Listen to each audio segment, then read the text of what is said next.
When it comes to supporting agriculture, timing and policy decisions can make or break the livelihoods of farmers.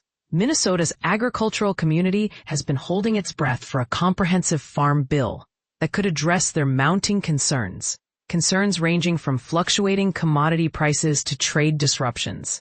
But here's where it gets controversial. Instead of a full-fledged farm bill, they've received piecemeal measures like short-term extensions and provisions tucked into broader legislation.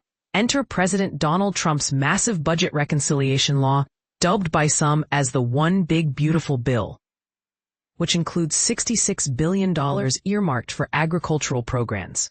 While this isn't the traditional farm bill, it offers some much-needed relief. But at what cost? And will it be enough to sustain farmers during these uncertain times? For Minnesota farmers, certain elements of the OBBB are undeniably beneficial. Dana Allen Tully, a dairy farmer based in Iota, expressed gratitude for the provisions Congress managed to push through. Among them are significant updates to USDA programs, including increased reference prices and enhanced crop insurance premium subsidies.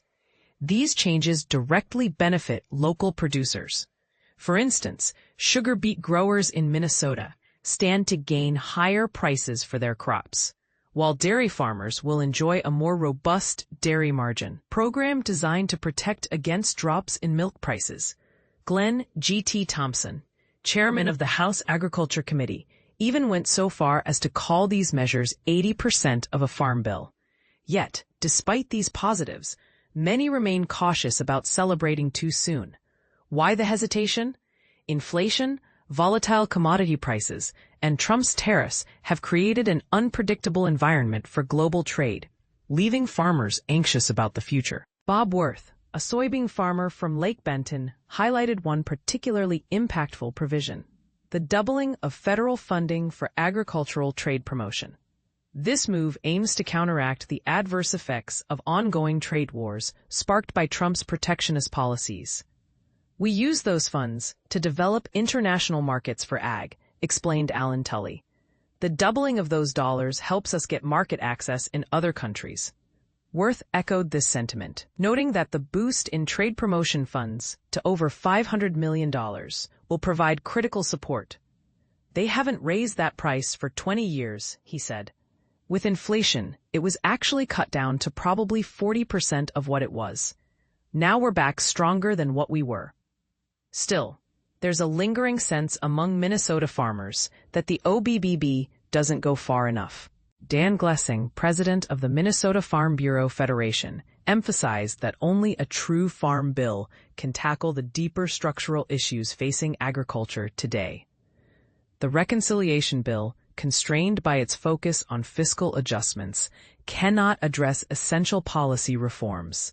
For example, farmers are eager for legislation that would block state-level initiatives like California's Proposition 12, which imposes strict confinement standards on livestock and has forced producers to adapt or lose access to lucrative domestic markets. Corn growers also hope for a mandate requiring year-round use of E15 fuel blends, a mix of 15% ethanol and 85% gasoline, which could bolster demand for their products.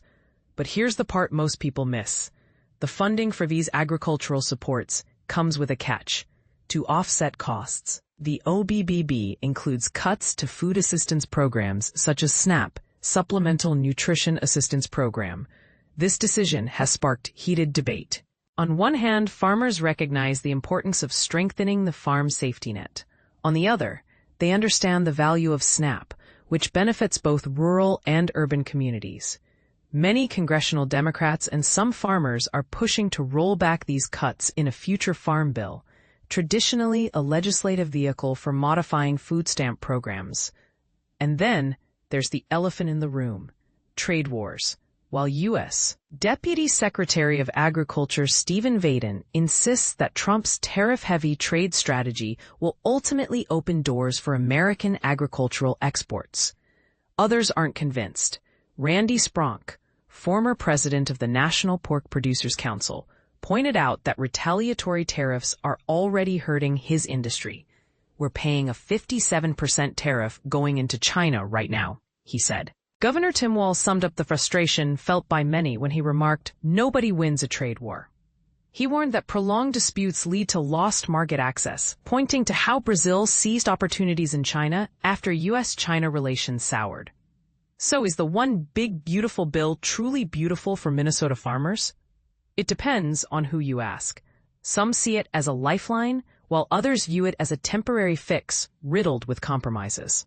As lawmakers continue debating the fate of the next farm bill, questions linger. Can we strike a balance between supporting farmers and preserving vital social programs? And should we prioritize short-term fixes or invest in long-term solutions? We'd love to hear your thoughts. Do you think the OBBB goes far enough, or does agriculture need something more substantial?